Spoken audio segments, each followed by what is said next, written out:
Hello everyone and welcome to the Commander Chronicles. Tonight we are live with Kremlin, Florian Trott, both members of the committee, as well as Bourgi, creator of the channel Duel Commander, Brazilian YouTube channel about the Duel Commander. And the evening we will be divided into two parts. The first part will be dedicated to the announcement of the committee tonight, and then in a second time to the question that the French and non-French people are asking. We will try to stop the evening at around 10 p.m., so in 2 hours, hoping that most of the important things will have been said, and if not, we will see if we can do another committee announcement later in the year in English as well. Feel free to ask a question in the chat or come to our Discord in the live chat room, and we will ask them when the time comes. So to the Discord. Yeah, so that's it. Our guests. So we have Bourgi, Kremlin, and Florian. Good evening, everyone. Hello, good evening. It's a pleasure to be here with you guys. It's a pleasure. So let you introduce Florian and Kremlin. Well, who are you? Okay, I guess I would start because Florian is the most recent member.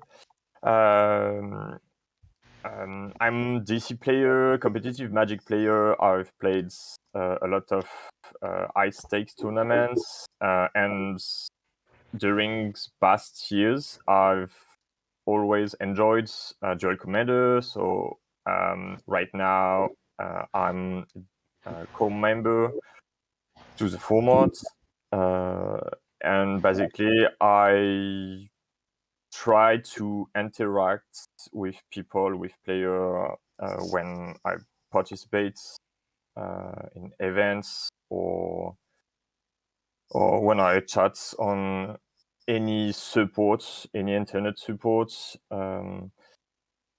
Yeah, that's fine. That's all. As for me, I'm the newest and the youngest member of the core member, actually. So I mostly play the Duel Commander. I mostly like to deck build in the format, and here is the main thing to know about me, I think.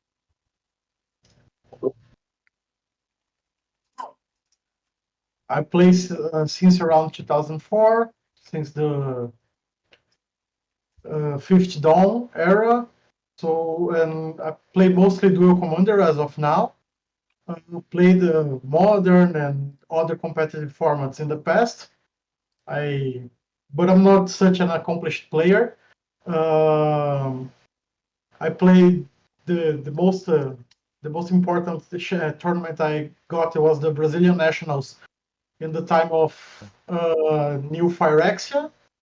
That's the most important tournament I just got. But I'm mainly focused on Duel Commander right now. I'm just that guy. I also like a lot of deck building, working on several different decks right now.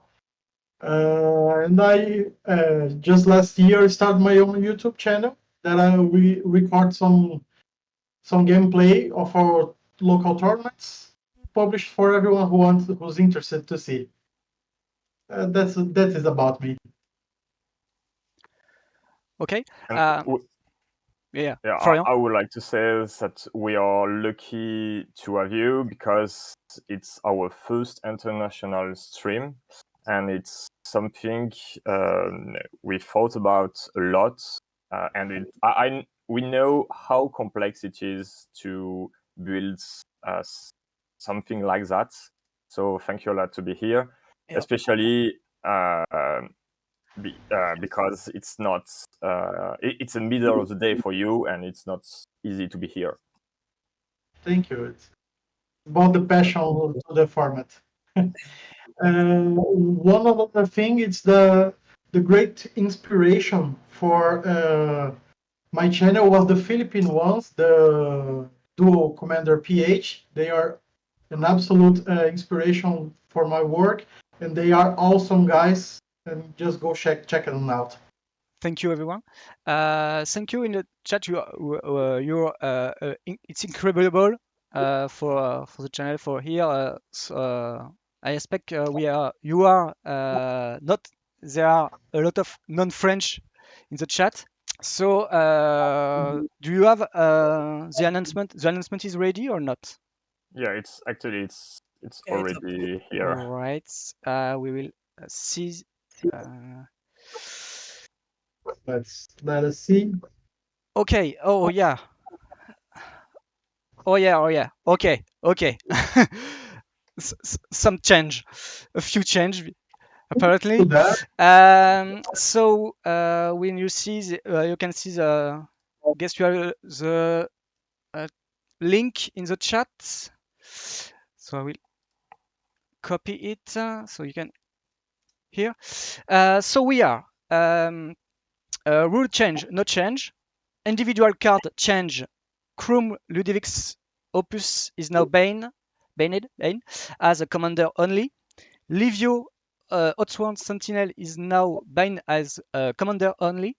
Teferi Temporary Mage is now legal, so big difference.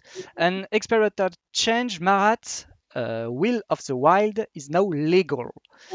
And other change, no other change. Wow, very great announcement for the non-French community. I'm pretty excited about these bands and bands. Ooh. Merit, it's an awesome commander, and I guess the most reasons why it was banned are now gone in metagame wise. The prevalence of mana darks, that thing of the past, and it's a really nice change, as well as Temporal Archmage with all the extra turns gone, and as well as High Tide. It's a really interesting type of change, and I guess it really shook up the format. That is really, really nice. So it's a good news for you. At least someone is happy. Yeah, that was quite the point, actually. One guy is happy. So when I see, we will make we will speak about every card, but I see experimental change. So I remember another live when someone in the chat speak about the orange list.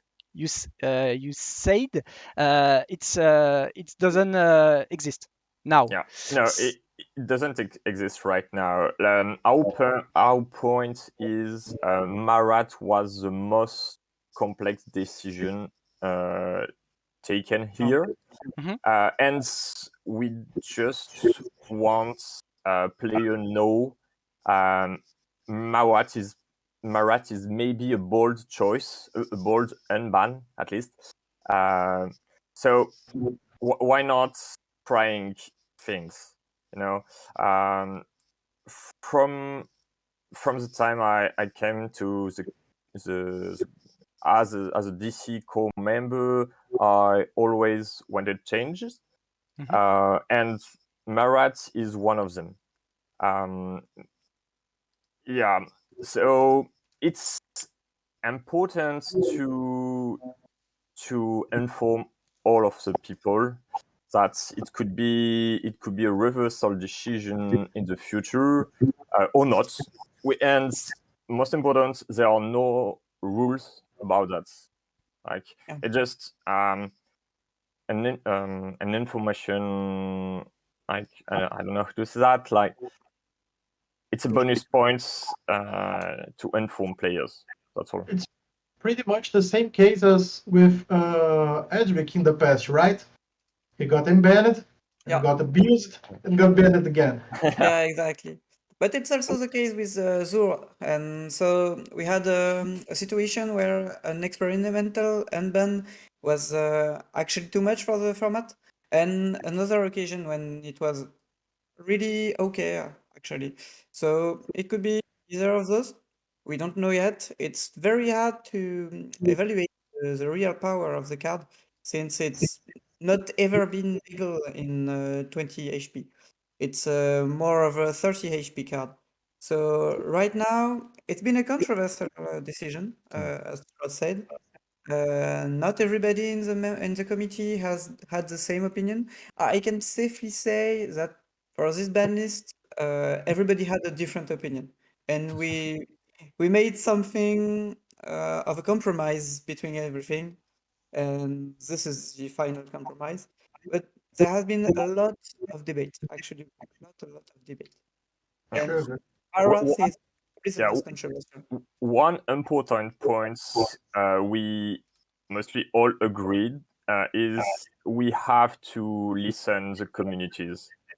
And the Marat and Ban was asked a lot, and it was a popular card, and it was our choice today. Yeah, exactly. That we had we wanted absolutely to do something for a card that also open up new strategies. There is not that much of this combination of colors. There is not a lot of archetypes, creature combos, and it was probably the most requested unban Okay. overall we from a lot of communities. we will talk about this card after. First, you have in the chat you have a sondage. So the sondage, what do you think about the announcement? It's a Paul. very good, very bad, no ID, or just you're just happy for the ban and not for the unban, No. or you're just happy for the unban and not for the ban. So that's it. No. You have 10 minutes, and now we can speak about the first card if you like, Sure. if you want. I guess Let's go I guess for I'm happy about the unbans because getting new decks out there, it's always fun and exciting to see. But it's not always it's not always like that. The bannings of the partners, the community always ask for the same question about the banning a keyword as an entire group of cards. I don't think I want that as well. But the one thing I'm kind of surprised was the Livio banning, because I agree on the crown banning. The hasty dragon is kind of too strong to be alongside another card. Because at the end, crown is just a hasty dragon if you look at closely. So, but it should be good if it was a standalone card. But Livio, it's mostly played, as far as I'm concerned, as a white neighbor that's mostly a bear. Just a 2/2 for 2 that can add white to your deck. And I didn't think it was really impressive as a card itself. But I see the point of having not a free 2/2 in your hand every game. So it's reasonable as with all the cards, with partner, I guess. And I'm just surprised to see it go. I guess it kind of with another cards besides Crown, that's the obvious strongest choice. You could have some really interesting decks like the Miara Livio Luvos deck. So I'm surprised, but not astounded by its ban. Okay. I guess that's it. But I guess unbannings is just more excited than bannings. Sorry to see them go, but I'm happier than to see people come back to play a Swiffer together. Let's go for the first card. So for Livio, can you, Florian and Kremlin, I let you talk about this card. Yeah, Bergie, I understand your point of view, and there are high chances that responsible for Livio popularity are present tonight. Mostly, Livio was played with Malcolm or Chrome as a great tempo deck, and Livio was like the best tool for the deck because it was a 2-drop, and the 2 drops the deck needed because it's not mandatory to play bad 2-drop then. And combined with Chrome, who is really efficient to swing the game, or Malcolm to play a more classic U-White tempo deck. It was like a good deck. Probably not an outrageous deck, but the deck was played a lot in France, and we received a lot of complaint about that. Maybe we could worry that this ban make 5-color control deck way better because tempo is ban or kind of ban. But maybe the archetype can find a replacement with the new cards. So we'll see. Yeah. If I on this partner ban topic, the main point is it's something I've said a lot on social networks for the past months, but the main point is Chrome, as you said, is quite a good hasted dragon, and that's quite a card in itself. And the main point with Chrome is that you don't have to play that much of a late game in your deck, since you already have a very good late game in them. So this is for Chrome. And for Livio, the problem is on the other side that you can already have a very good early drop. Actually, not that good, but it's something. And in most of the case, a literal bear will be enough.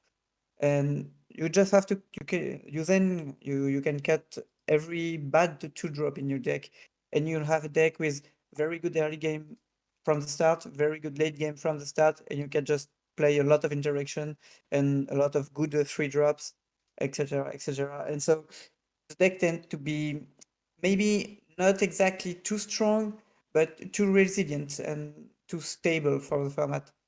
And most of the variation depends on either Livio for the early game or Chrome for the late game. And everything in between tends to be lacking in one side or another. For example, if you pair 2 3-mana partners, you'll get mid-game, a mid-game that's not really good, but you can have difficulties to win the early game, and you'll not have that much of a late game. So we thought that Livio was something that exemplify the partner problem on the low curve, and Chrome was the opposite, that showed the problem of partner for the high curve. And So that's why we choose to ban both of those cards. And as you said, it's really complex to ban an entire mechanic. Even if we choose to ban a partner mechanic, it will be more problem in the future because friend forever mechanic, and we don't know what with of the costs will create in the future. So if we choose one day to ban a mechanic, it would be like open the Pandora box. So we assume the safest choice was to ban the best partners. Yeah, the problem is wizards can absolutely do anything, and we already have some variation around partners, and so banning partners will not solve any future problem. Yeah, and So more important, we didn't find any solution together. Like, we didn't agree at all. Like, everyone has his own opinion about the subject, about different fixes. We asked player, we thought about it, and at the end, we thought we have chosen the right decision. Sure. But can I ask you guys something? Yeah. About any no card that we mentioned here to this point. The same principle about a low curve commander into a high curve commander can be applied to another infamous, at least here in Brazil, pair of commanders in Miara and Tevesh Zat. Yeah, and that was actually a lot of debate. There was actually a lot of debate about this. Mira, actually, there's 2 points about this. Firstly, Mira Tevesh is a mono black deck, and we absolutely like to see monocolor decks being competitive, since it's a very good gateway to the format. Of course, if the deck is too strong, it has to go, but it's a preliminary topic I wanted to say to evoke. And on the power level, so what I'm going to say is only my personal opinion. We're not everybody can disagree with that. But you do not speak for the entire committee, just for yeah, yourself. yeah, exactly. My point is, I place the how can I say that the threshold between overpowered and just okay for me is around something you could play in draft, you know. Livio is a literal bear, a 2/2 for 2, and it's an okay card if you have to draft it. Miara, it's a bit less than that, and only one strength point is not enough to do actually anything. I mean, it cannot really trade with something attacking him. It cannot really attack early to put some pressure on the opponent. So it's mostly an useful card for Tevesh, for the synergy with sacrifices, and for the color. But if I had to push my point, I would say that Miara Tevesh could be nearly as good with only Tevesh. Mhm. The main power of the deck comes from Tevesh, which is a very good card in itself, and Miara is only the cherry on top. Not really useful. I mean, of course it's useful, but you could nearly play anything with it and just get the same deck. But I Sure. I totally get it. I saw to great success a lot of other Tevesh decks, like Livio Tevesh, Malcolm Tevesh, and much others. Before the Hograk ban, the Hograk Tevesh deck.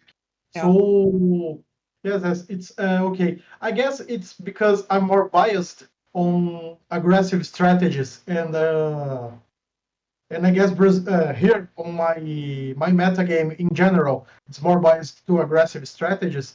That's Tevesh is kind of making more appearance here and making more results, because that's a little not a lot of people that play the hard control ones that directly counter Tevesh. Yeah. So that's kind of a metagame issue, I guess. Yeah. What does look like your metagame? Yeah, that's an interesting question. Well, it's we have about 20 something 30 players here. We're a small town in the capital in São Paulo. We have a lot more people, and the Duel Commander is getting really more popular there. It's really nice to see. But there are two issues with the metagame here. The one is accessibility. So because of the lack of accessibility to dual lands, to the really high-end cards, monocolor decks are kind of prevalent here. So we got the card is F. That's a really great aggressive cheap deck. You can show up without the Ragavan and Fury. That's the main offenders of the deck, and really did well in a tournament. And I guess the Grazilax deck that I helped it develop, it's really good here. It's a mono white deck. We have the Force of Will, Force of Negation problems, but we have a player here that don't have them and have great success with the deck. But it's more biased to aggressive strategies than the controlish ones. We got, I guess, we got 3 Tevesh players, but 2 are kind of off the ground to this day. And we got just 1 Aminato player. So, and I saw that is a really popular deck in Everywhere in the world, actually, it's a really popular deck. So it's really different from the metagame from France and I guess from Philippines. That's the other metagame I really try to follow. Yeah. And I think it's really relevant. And to a lesser extent, I don't know if you guys know, Peru, the guys in Peru have a really good community as well. Yeah. So I guess that's it. That's the main difference is because we are geared more toward aggressive strategies than you guys. They're geared more toward controlish ones. And that's why I'm really happy with the Paraffin ban. Yeah, I was thinking exactly about that. I'm curious to see, I'm eager to see what it should look like in your specific metagame. Our weekly championship is tomorrow, so I will not play something brewed just today, and I have to work as well. So let's see next week. Just a minute to see to talk about the poll. So the poll is over. We are 0% of the vote say it's very bad. 10% for no ID and just the unban is good. So 20% for just the ban is good. And 60% said the announcement is very good. So most of the chatter are happy with the announcement, as same as Bourgi. So we can talk about the next card if you want. Okay, it would be Teferi, right? Chrome. So except Oh, if okay, you yeah. don't be so fast. Yeah, I don't know. We talk about partner a lot, but let's go for Chrome. Yeah, as we said earlier, Chrome could be played by itself.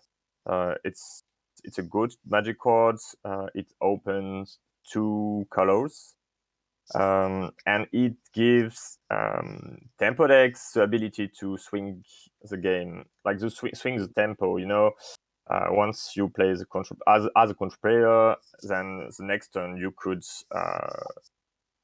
fire the beat down. So it was one of the cards we have discussed maybe during the last partner ban list, like in January.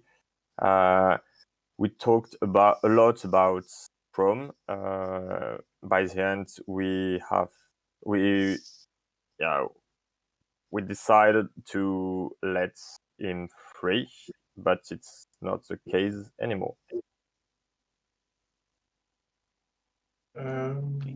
Bourgi? I guess I also agree with everything the Florian said, because the thing that open up 2 colors to a tempo deck. Do not worry about the same thing that the Florian and Kremlin said, because do not worry about your end game because Crown is there, and even if Crown gets removed the first time, you just got to wait a little more turns, control a little, one turn or two to get back into the offense. It's I guess it's really strong as well. With a lot of partners, when they get really strong, they had to go. And Yeah, Go on. like a last point, like we don't want to ban the partner mechanic, and we are sure even if we ban those two, people could still play partners deck, and some of them enjoy playing them. So Yeah. Yeah. And sorry. Okay. So next card, or you have a other thing to talk about partner? Leave your Chrome A partner in general, or specifically Livio? as you wish. I take this occasion to talk about something much requested in the comments and other social medias. So there's also the problem of Friends Forever coming up, and this is something quite similar to partner, but not quite. One of the here again, I'm talking from my personal point of view. One of the interest of banning Livio is that we can have a field with only one generation of partners will be playable, and so we can have a better view of is it too strong or not. We have some preliminary ideas, but it's not definitive, and so we will not have to monitor 2 different generations of partners at the same time. And I think it will be beneficial to our final decision if we have to take action against the new ones. Oh yeah, and one last thing about Chrome, before I forget, is that I don't know if it's known, but if we look at the win rate of most of the partners, Chrome and played nowadays, Chrome is actually the one with the best win rate overall. It's quite a good card, actually. I guess it would be fine if it didn't have partner, but I guess with partner, and let's not even we're not even talking about the card draw that they got. Sorry, didn't hear. We're not even talking about the card draw that he can do. Yeah, actually. yeah, we didn't Yeah, you're mention right. it. The fun thing is most of the time when you play against Chrome, you just have a very good pressure and on the board you cannot play any planeswalkers because they will get one-shotted very easily. And even if you put aside this very strong body, there is, exactly as you mentioned, there is a problem of card drawing, since most of the time, once Chrome is on the board, the opponent will have to play a lot of spell to just take back the tempos he lost. And most of the time, it means playing some threat and playing some interaction with you. And actually, it means cantrip. And making a cantrip on your already strong high-end curve is something very hard to come back to. Or something like you want to have a bait spell, so they counter it. Then you have to do the real spell, and then they got to draw a card, and then they find another solution. Exactly, yeah. Yeah, having something that can draw cards on counterspell fights, for example, it's very, very strong. You're absolutely right. You're absolutely right. And about the partner, I don't know if it's an issue. Just a new thinking about partner. We already got Commander Legends 2 Baldur's Gate on the way, and probably there will be plenty more partners. Yeah, that's a risk. The draft experience got better with it. and the Stranger Things card Yeah. that will have partner between only themselves, but this partner nonetheless. So if we have time after Yeah, we'll the talk cards, about we will this. talk about that. Sure. Next We'll card, definitely talk. the Unban, the good or bad news for tonight. Okay, so I start. Yeah, Is it okay? Yeah. Teferi, temporal archmage. Sorry. So Teferi is probably the most consequential unban here, since there is not a lot of threats that can work with him. There is not that much of we already banned most of the time warps, so there is still some combos that can work with it, but it's still a 6 mana command zone with stronger tools uh, out of the format. So we thought it could give something else to blue white, so to mono blue combo, an archetype that has been in some difficulties recently. So yeah, I think it's pretty safe to make Teferi come back. I guess the main offender in the mono blue combo decks were already gone. So the extra turn and the high tide. With them gone, it's a pretty safe bet on Teferi. Yeah, absolutely. They are still going to combo you out, but I guess less frequently. Yeah, exactly. Mm. That's fine. And as you said, Karizev is a heavily played deck, and Yeah. it will be a really, really bad matchup for Teferi, for sure. So, yeah, we think it's pretty safe to unban it, but it's still playable, I think.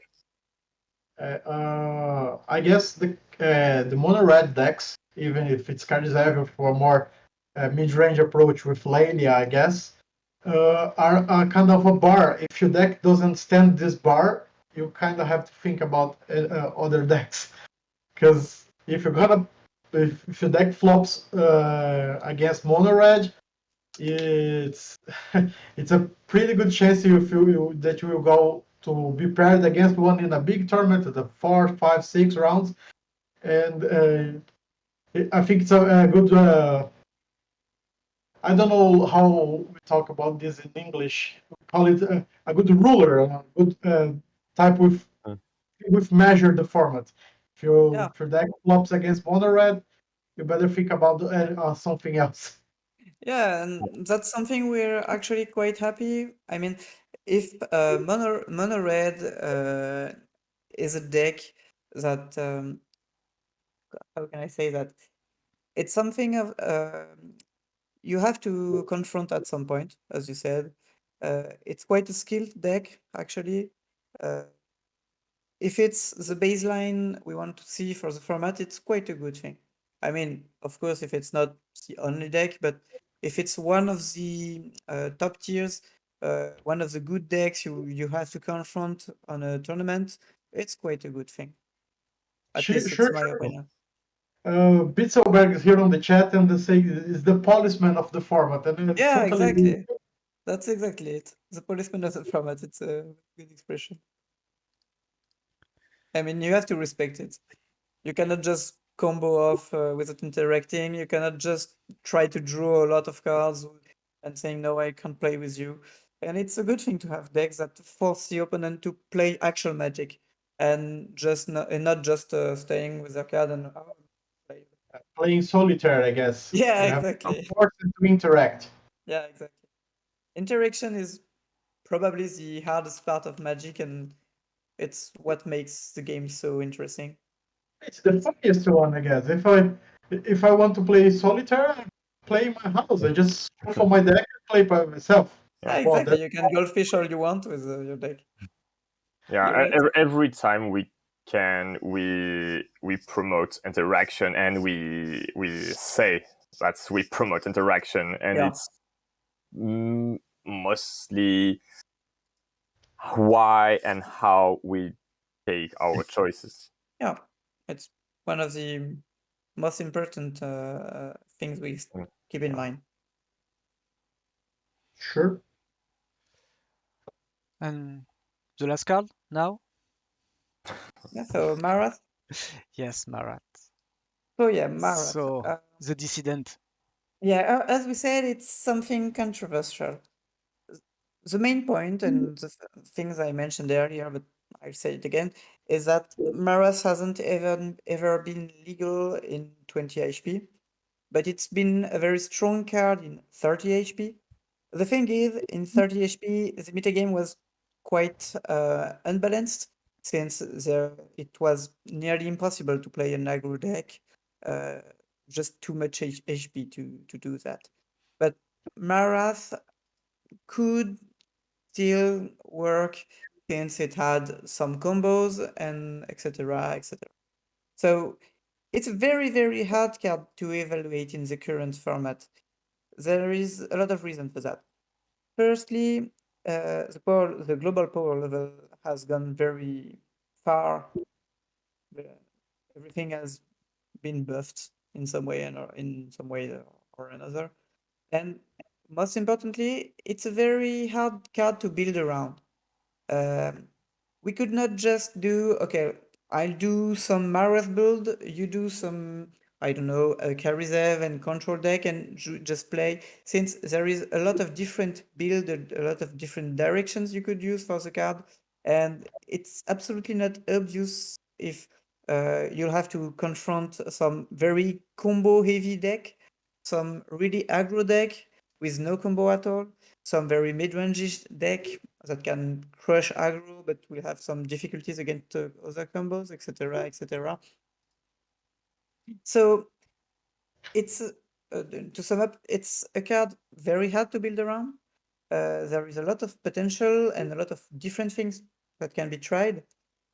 It's also a card that has never ever been legal in 20 HP, so it's harder again to evaluate its impact. And most of all, not most of all, but last but not least, it's a card that has been requested a lot by different communities to see if the global improvement of the power level could see some old decks being legal again. So most of our reasons, sorry, to unban Marath is there. Yeah, we're trying things. That's all, and we mention it as experimental change. But there are no rule about that. Like there is some chances Marats could be banned in 2 months, in 4 months, but It's an option. most important, we would like to give the players opportunity to try it and to play it, because it was requested, and most of us, even if it was a complex decision, most of us could imagine Marat as an okay commander, not a tier 1, but just a good deck. And Yeah, at least, yeah. And we don't know, yeah. But it was just theoretical. Everything is possible at this point on this card. And I think it's pretty nice this approach to the bannings. Look at the really past of the format, and just to see some funny story. We got the first tournament of January was no banned commanders experiment tournament, just to see what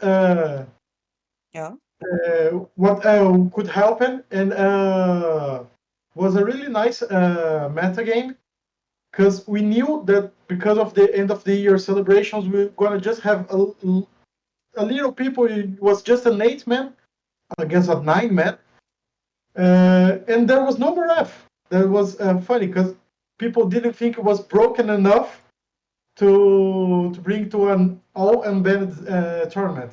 That was really funny to see.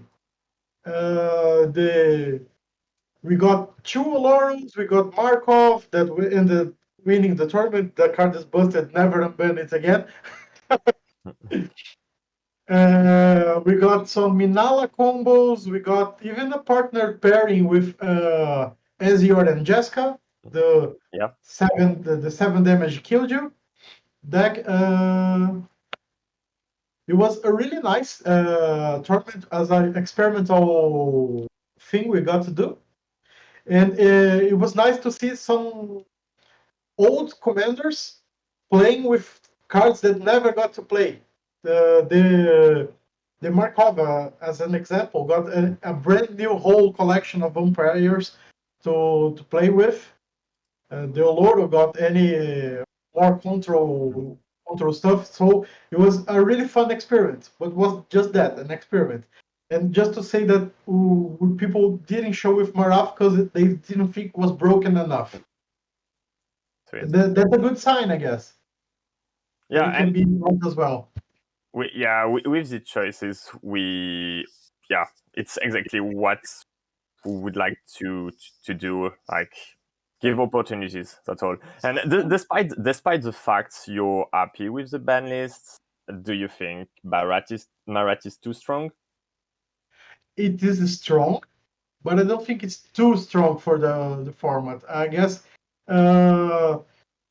we moved past the way that something with 30 life we got to see.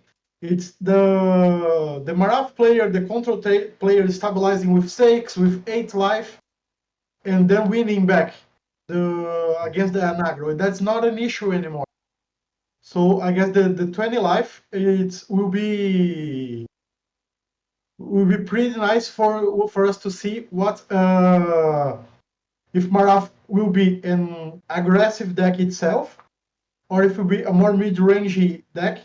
Yeah. And if its mid-range capacities will be will not anymore stabilize with 4 or 6 life in the times of 30 life.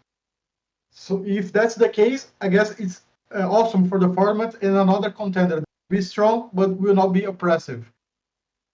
Okay, sweet. Yeah, so some of us are worried about that, and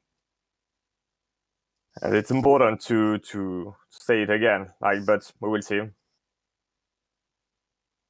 But for sure, like I take a look to the old Barat list, and for sure, as you said, like it will not be the same deck than that's for sure. So 5 years ago, something like that.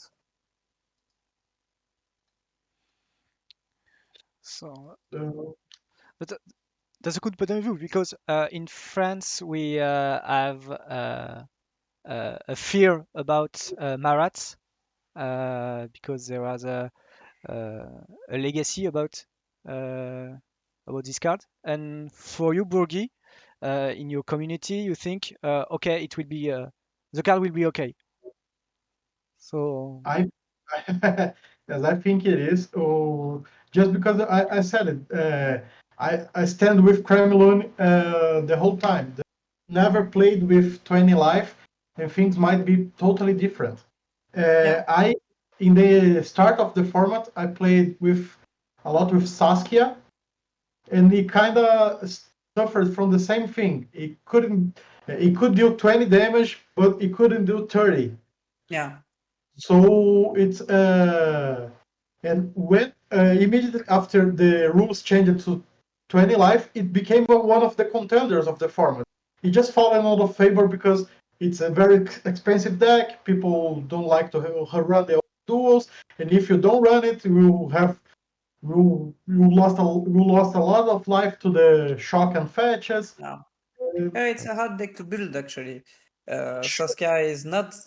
I mean, there has been a lot of different builds with very all-in aggros and basically just putting a lot of creatures and some with dogs and some without dogs, but it's not a soft deck and it's hard to build. It's not easy to play.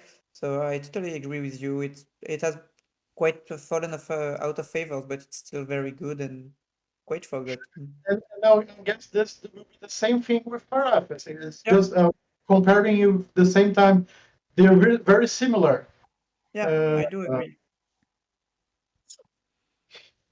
Yeah. And we have a question about Marats from Canary Bay 51. What about Marat versus creator deck? It's obviously the most important question if we are talking about um, the toxic potential of Marath. I mean, to be honest, there is two things I can say about this. Uh, First, if we talk about aggro decks, the thing is we'll have we again it's quite hard to see how the build can go, but if we suppose we got something very basic with dogs and a bit of combos, etc., as the deck was in 30 HP, against other aggro deck, it will depend a lot of the build. I mean, what is very strong with Marath is when you cast it again, the first cast is okay. It can do something strong, but you're spending a lot of mana to do something mm, not that much of a not that powered. But second and third cast will be very powerful. But you're also investing 5 and 7 mana to do something strong, and just something like Sword to Plowshare will put you very, very far behind in tempo. Most of the aggro decks are not very happy to recast Commander again and again. I mean, if you're playing something, I don't know, Saskia is a bit different. It's quite high impact, but if you're paying 3, 5 manas for to play something like Isamaru, it's quite awful. So I think it mostly depends of the type of aggro you're confronting. If there is enough removals, I think it will be okay. If you're trying to raise your opponent and you're not playing a lot of removal, yeah, Marath will be quite a problem. I can see that. And if we're talking about control decks, it's quite the same, but the removal density will be higher. And if the Marath player is playing Marath again for 5 or 7 manas and just take some Doomblade, it's quite very hard to come back.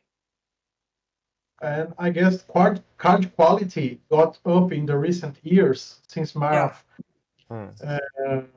was around. We got excellent removal and protection. One example, Yeah, exactly. it's the free spells from Commander 2020, I guess. That's the white and the black ones are staple in every deck that can run it, and both of them can deal with Marath on one way or another, protecting your creature from the pinging and other exiling Marath when you. That's and not just these specific cards.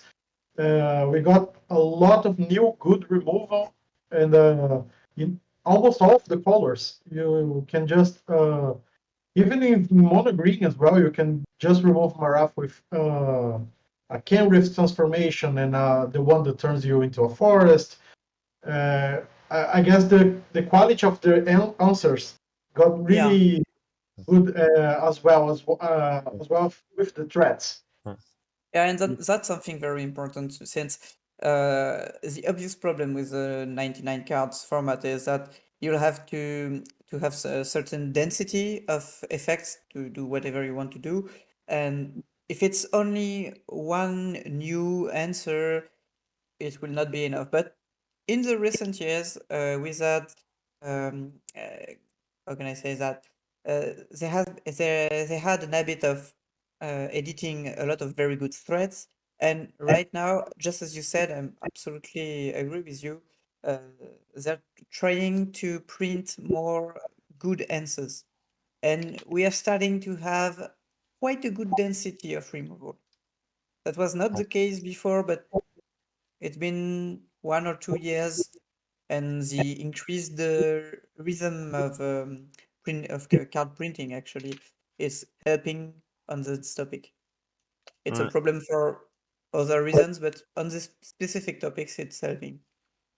Sure. As a recurring subject, you talk about flawless maneuver and deadly relic. Yep. What your community think about those two cards? Yeah. They are pretty strong and maybe borderline bannable. Because the non-commitment to paying the mana and not even losing a card in your hand, as most of the free spells, not losing any tempo, not losing any card in your hand, it's pretty strong. As we saw in the red and the blue one, the Fierce Guardianship, and I don't remember the red one name. And I think the black one is the most problematic because it's a proactive one. You do it when you want to get rid of things, and the white one is more like a defensive one. When you want your things to win safe. So I think they're essentially different and equally strong, but the black one is stronger than the white. If one has to go, and I didn't think one has to go. The density of tutors in the format is really low, so you normally don't tutor for it. It's not a card you are actually searching for. So I guess you can have one trick on your sleeve sometimes in your match. But it is strong, and I think it's borderline bannable. But I guess we didn't get there yet. So we have some question. Bourgi, I guess you have a question for the committee.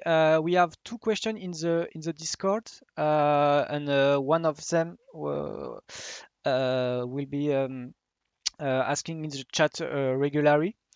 So the first question is: did you consider a preventive ban or on the upcoming Friends Forever cards? And what do you think about the cards? These cards? Yeah, that's a big topic, I think.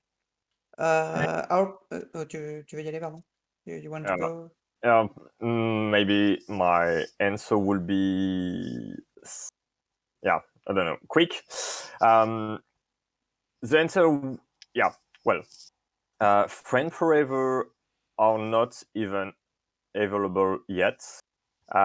We know how problematic partners could be.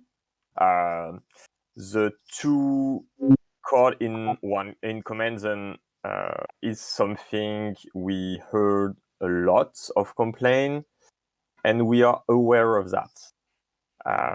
Despite that, Wizard of the Coast and Magic the Gathering is a game where every 2 or 3 months new cards are coming, and it's part of the game. A lot of player and a lot of community really like to build with new cards, to play with new cards, and at least try them. And with all of this, with all of those elements, we decided to not preventively ban them. And I would like to say right now, the ban list is every 2 months to handle this kind of case. And that's all. Okay. Bourgi, what do you think? You and your community about these cards? Well, I think most of them are okay-ish, I guess. They're not super strong, and even they are focused on only one team aside from 11 that does not have something with clues. All of them have something with clues. That's some delayed card draw. So I do not think they are very strong cards per se. But the thing is, the more concerned me are the two cards in your hand and access to a lot of colors.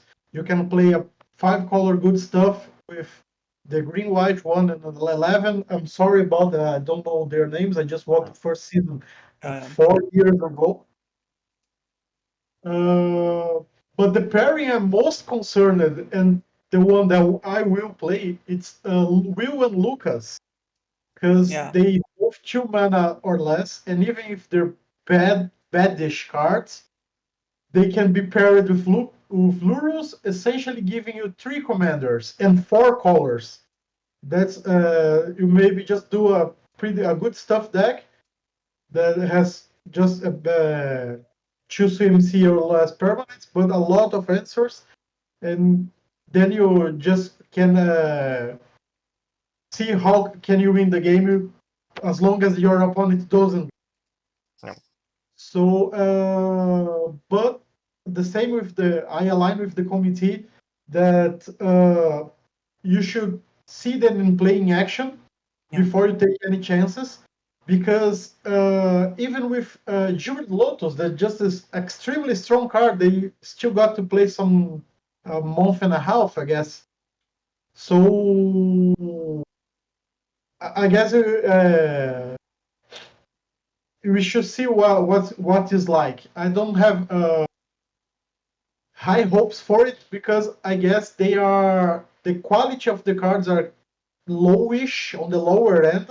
They are good, but they are not the best, and they are kind of specialized in clues and something that's not really good for the 1v1 format.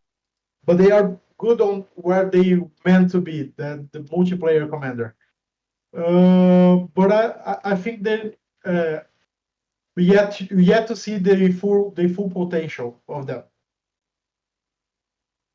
Yeah. Comment dire?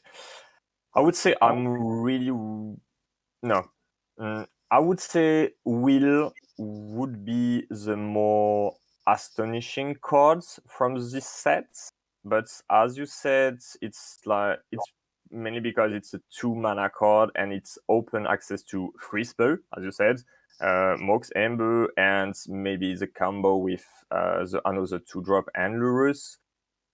Otherwise, maybe because it's limited, a really limited set, we could handle it in 2 months with some bans, and the mechanic could be played with OK deck, but not busted deck. And moreover, I have no idea how to build those decks. Like, there are myriad of possibilities, and it will take a lot of time to try everything. Personally, you guys are breeding something with it, brewing something. Personally, no, but I would play definitely a combination with Will, for sure. Probably Will plus the Grixis one from my side. 11. As a like Breya type control decks.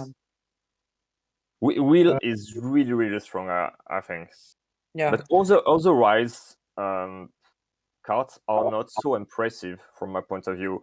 Like, if your opponent play those cards and like play with clues, your opponent can play Karizev and attack you for leader, and that's all.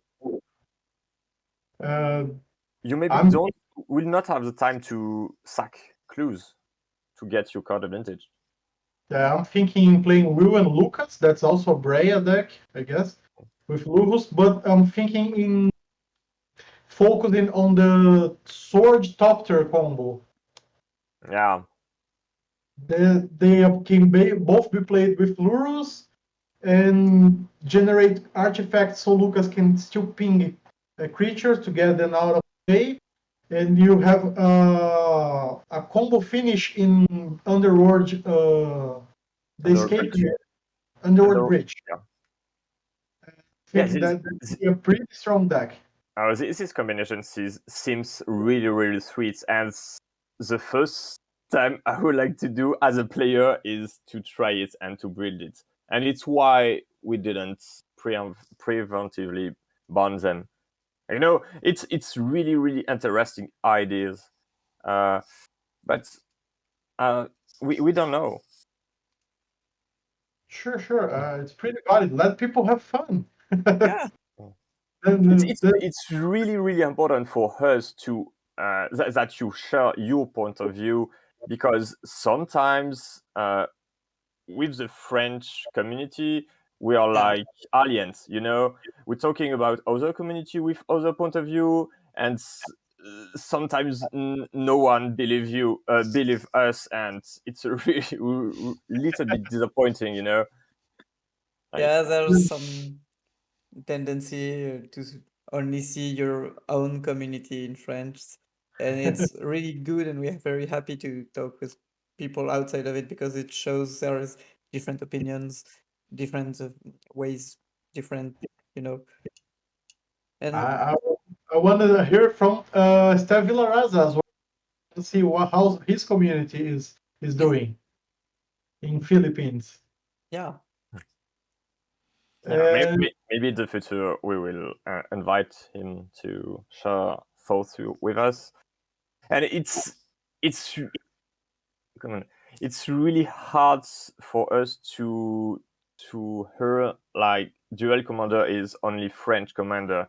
We are all core member of French, but it's really, really easier to handle discussion and subjects. It's easier to interact, but we don't want to forget other community, and it's mainly why we are doing this stream right now, and we plan to maybe try it again in the future. Yeah. That's pretty noble of you guys. That's really, really awesome. Thanks. One thing that I don't know, people here in Brazil, they, because you guys are foreigners, not you came from another country, they have this vision of an evil group that's just I ban it because I don't like it. Yeah. We have to break this vision of people. So that's really nice that you talk with the community. Yeah, baby step by baby steps. Yeah. But even in France, we hear this kind of criticism, like, "Oh, you ban this because you don't like it," or "Oh, you ban this because," I mean, it's part of the job. Yeah, and moreover, I'm a little bit known for my control builds and how I love control deck, and it was one of the reasons we had Flavien to our group, because he like really aggro crappy decks, and Yeah. it was important to have another vision, otherwise it would be the same thing than earlier, like oh god, there are few French players who only like control blue decks, and they don't listen our thoughts, and it's really, really important for us to fight those ideas. We want to make efforts to listen community, to show them our thoughts, and give them opportunities to interact with us. Sure. It's not perfect, but we're just trying. I just want to give also a shout out to another international community member that's really, really doing something for the format. Thank you, Bitzelberg, for everything you've done. But I guess it's really not fair because he's in Germany, just a car ride to you guys. So I don't know if he play with you guys. It's really not fair that he's so close to you. Borgi, do you have a question for the community? Yes, or I do. I got two questions from that I think are interesting ones to ask the committee of our community. It's just a small community here. I didn't have the chance to ask the bigger one, the São Paulo one. But the first one is, how often are unbans discussed considering the evolution of the metagame? And I guess this first one just got answered in this unbanning, because of let's try some new things. Let's bring back Teferi. Let's bring back Maraf.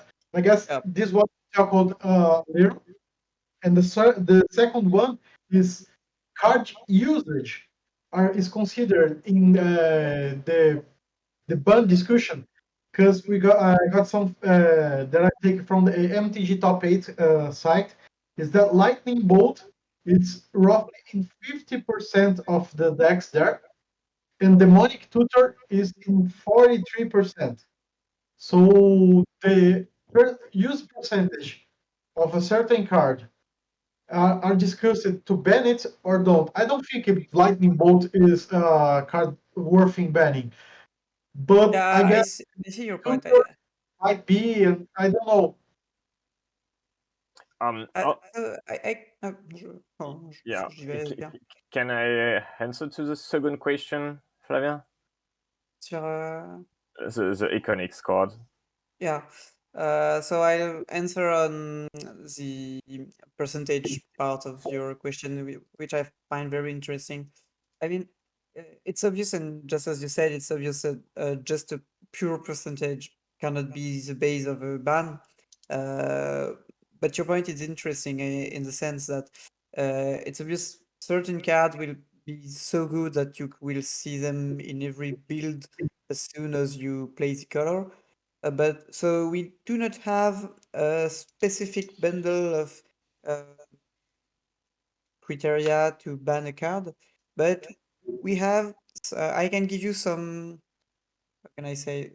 Some specific point of what we're thinking about, etc.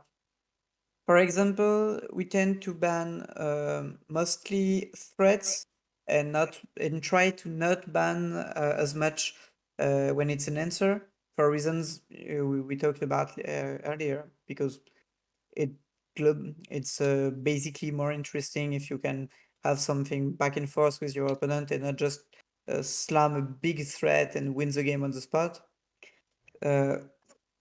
We try to how can I say that? We try to focus on building decks that can work as a whole and have the commander being part of the deck, but not too commander centric. If you're, we try to keep the game autonomous, the decks autonomous. Having something too commander centric could be a problem, since it narrows down strategies.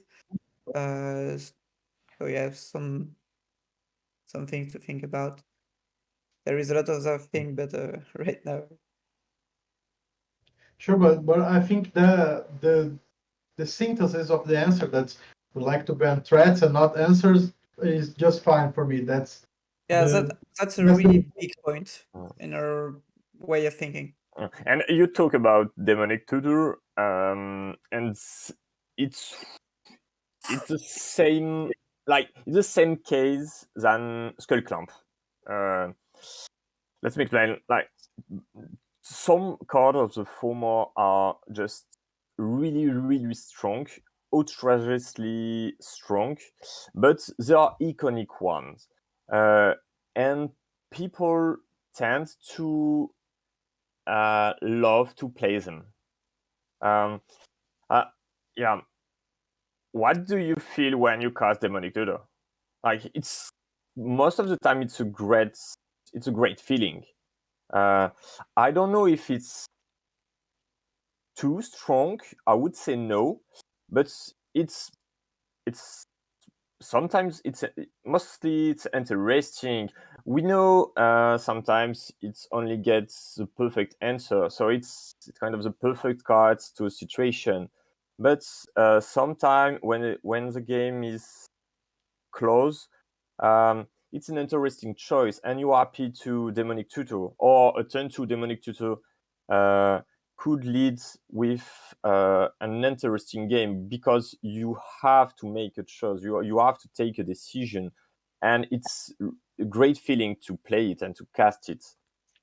I don't know if you share this feeling, but Skull Clamp could be the same. Against aggro deck, Skull Clamp is sometimes useless and it's not so great. But against control deck, it's transformed your aggro deck in something really, really resilient. And you can keep up with the amount of removal spell from your opponents. But in the same time, your opponent can handle Skull Clamp, and he know he has to deal with Skull Clamp to lock the game. I don't know what is your point of view of about Skull Clamp as well, and I would be interested. I guess Skull Clamping it's fine as well. I didn't see it abused a lot, and not even Demonic Tutor. It's also really the perfect card every time. But comes with a cost of 2 more mana to it, or play it in another turn. So the most time I saw Skull Clamp is being played is just to an insurance card that if my threat is being blown up, at least I'll get something for it. It's different from the multiplayer where you have a lot of time to build, to blow up your entire table to grab a full grip of cards.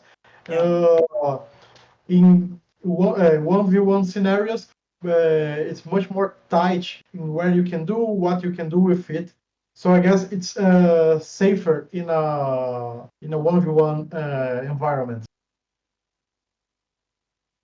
I'm pleased to hear that. Yeah, same. About the first question, Let me remind you guys about the first question. Oh, yeah, about the unban and the frequency of the unbans, right?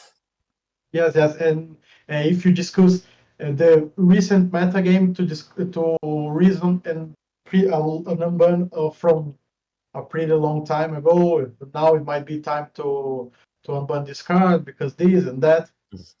So the debate was complex with those unbans, but we could share 2 points. We don't want to unban cards just without any reason. And we don't have any issue if we don't unban cards. We listen to the community for sure, but unban and unbanning stuff are complex. We didn't agree between us, and we just were 5. Personally, I would like to unban some other card, try them, but even for Marat, it's a risky choice. And once you unban something, maybe a general, maybe a commander, it will be 2 months of a nightmare for some players. So it could lead to poor and mediocre gameplays. So we have to think a lot about that. Sure, that. But maybe you could expect some. I don't know. I have no idea about that. But you could expect this kind of experimental unban once by year, maybe. I don't know. Like it could be something like that. We have to fight between us, but I think that's a good rate. And if you put some thought on it, and just don't go unbanning the strongest option, just some reasonable ones. I guess it's once a year. It's a pretty good experiment. we have a question in the Discord, but maybe you did answer it. And Tevesh contamination and Grist contamination are starting to feel like really good finisher. Are those strategy still under surveillance? The question is from Alf Sab.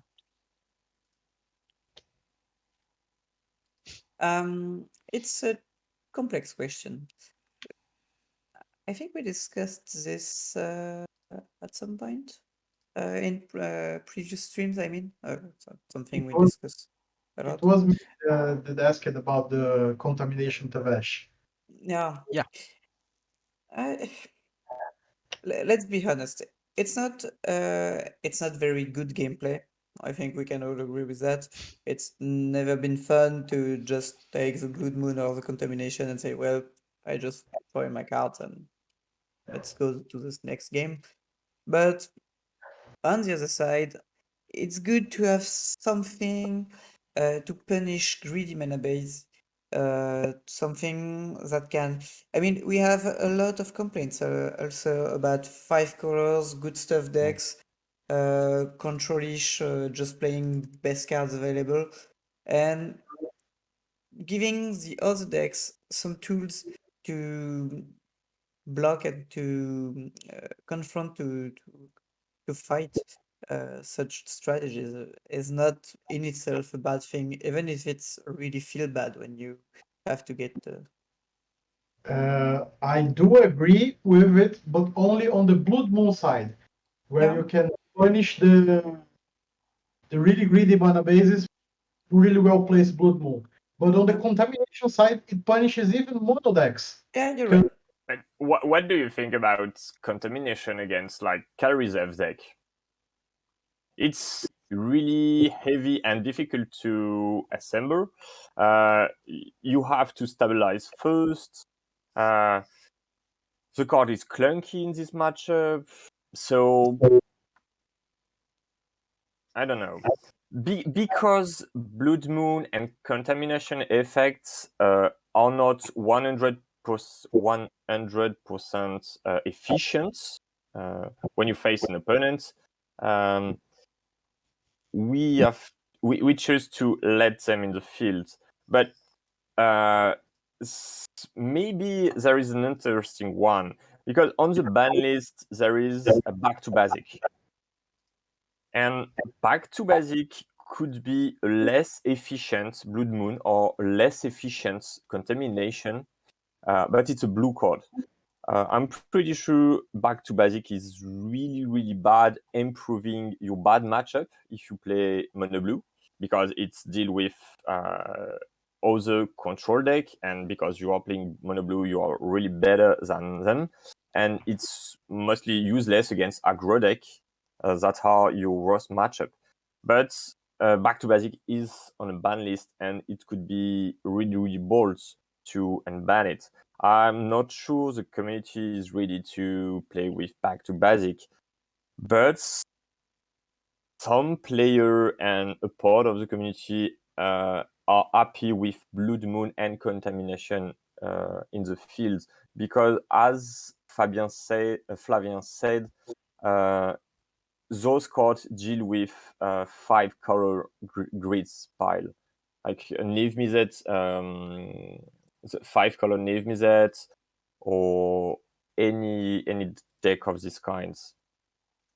But we are aware it's easy to assemble, and it could be a little bit unfair. Like Tevesh give contamination a next level. Yeah, I agree with that. Sure, I think the most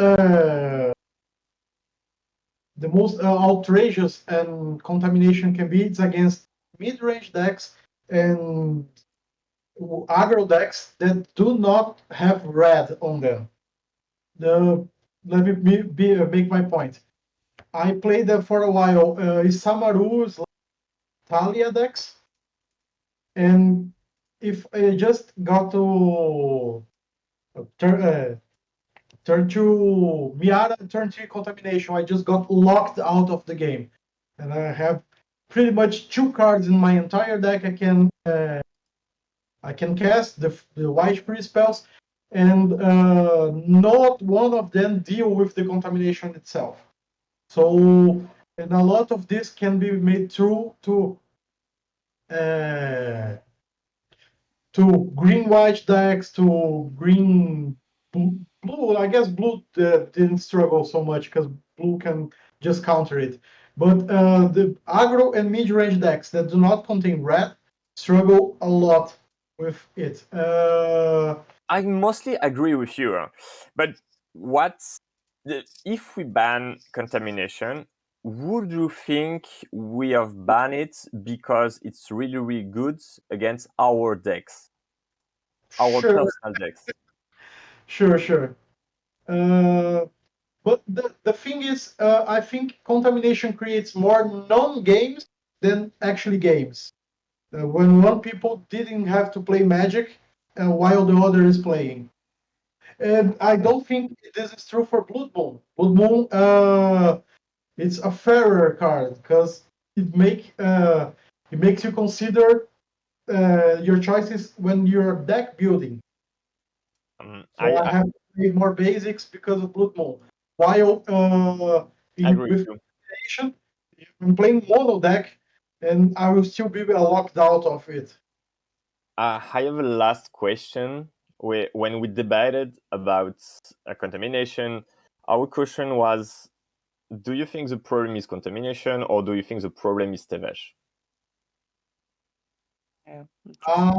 I think it's the contamination is the problem because the thing with Tevesh is he can constantly feed contamination, but there are other commanders that can also constant feed contamination.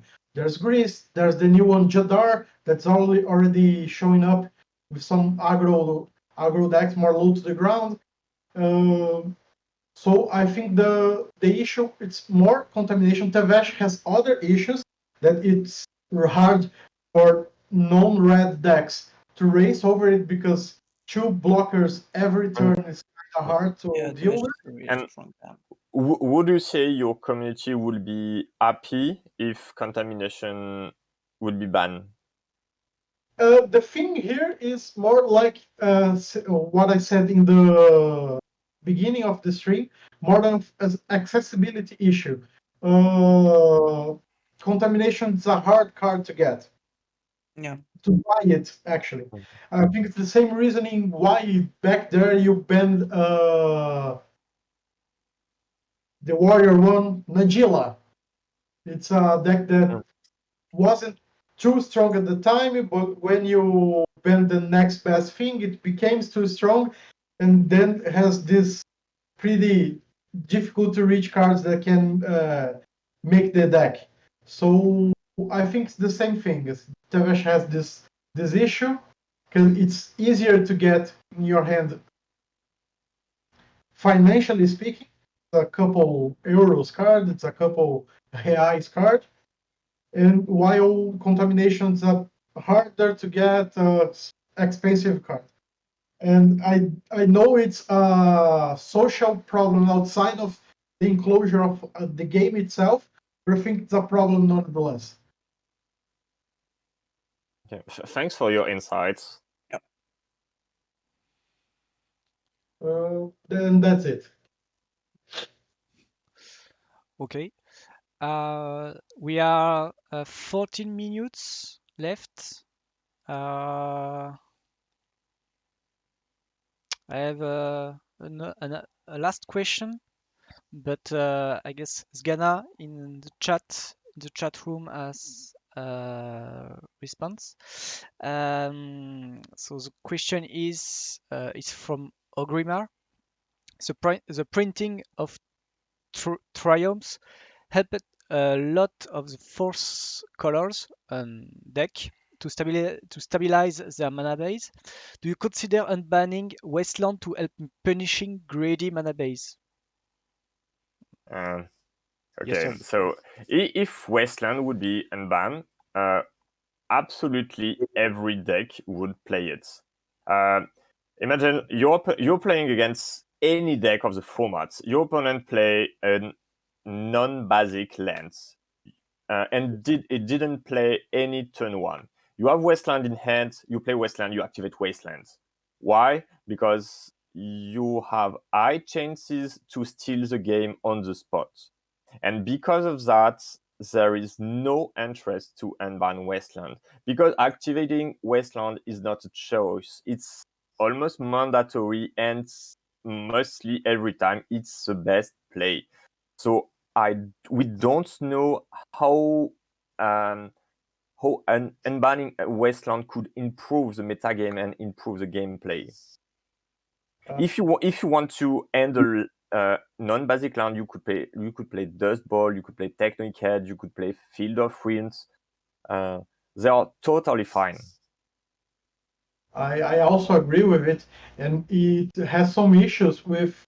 Let us see if we kept a really good 3-lander hand. Then you can play your 3-mana spells, and then you get Wastelanded on your second. Now you're stuck with a non-game while your opponent is playing, and I think it's the same argument that can be made with Contamination can be made with Wasteland. Most of the time, we just create non-games where you're not playing Magic and your opponent is, and you lose because of that. But there are still a lot of people to convince. Okay. You have another question, Borgi? Sorry. Sure. Excuse me? Do you have another question for the committee? No. I think most of my questions are answered pretty goodly. So I just want to thank you guys for your time to be with me here. I appreciate it. It's a pleasure. We're glad you are satisfied. It's really great. Thanks. Thanks a lot. I created a poll to know in the chat to know if we could make English live again for another announcement this year. And most of the response are yes. So probably in this year we go back in if Kremlin and Florian and other committee member want to come here and speak English. So you will be okay with that for now? Yeah. It's quite an exercise to speak English for such a long time, but well. The thing here, it's my main language is Portuguese. That's a Latin-based language, and you guys all speak French. That's also Latin-based. Absolutely, yes. Yeah, but it's well known French are so bad in English. Yeah, right? it's quite it's something we say in French. Yeah. We like to boast about the thing we are very bad in English. I don't know if it's actually true, but it's something we say. Next time the committee will speak in Spanish. Oh no, I absolutely can't do that. To respect all of you people already in the world. know how bad is our English, so please. I saw maybe a last and interesting question asked by TO.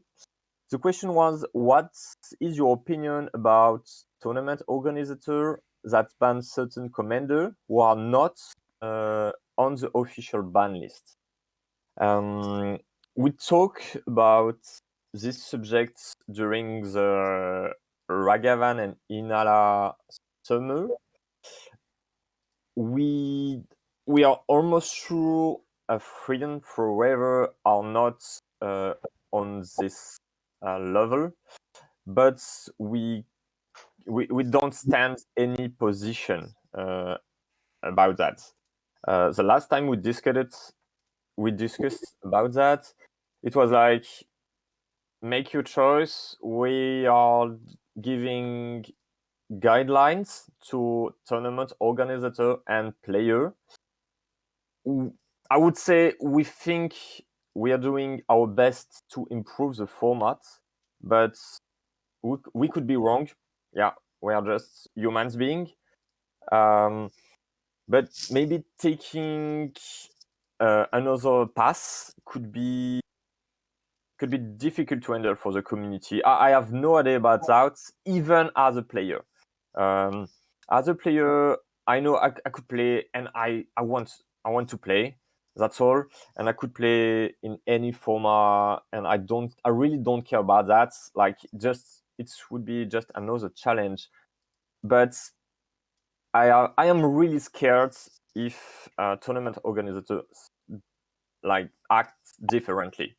But it's just worries, and as a committee member, we don't stand on the position. Thanks, Florian. Sorry. And thanks again, Burgi, to come here to speak with your voice and your committee's voice about the Duel Commander. I will drop in the chat a link about your YouTube channel if someone wants to see your video. Please consider subscribing to the channel. We'll do it. And thanks again to the chat for the subscribe in this, the following in this Twitch. It will be grateful. And that's it for this one. And yes, and if someone want, if some French people want, we can probably make another live this week or next week with just a French guest to talk about the announcement. If someone wants, we will make this question in some Discord. And I guess that's it. Thank you again, Kremlin, Florian, and Bourgi. Thanks for the invite. Thanks. Thank you, guys. Merci. Obrigado. Merci beaucoup. Thanks a lot. Thanks a lot. Very good. So thanks a lot. So see you next announcement in 2 months. Florian That's Kremlin fast. in French this time. Florian Kremlin, you will be. How can I say that? You will be okay to come back. Yeah, be glad. Thank you everyone. Have a good night, good week, and see you in the announcement, committee announcement, French committee announcement, or English committee announcement. Goodbye. Goodbye. Bye. Bye-bye.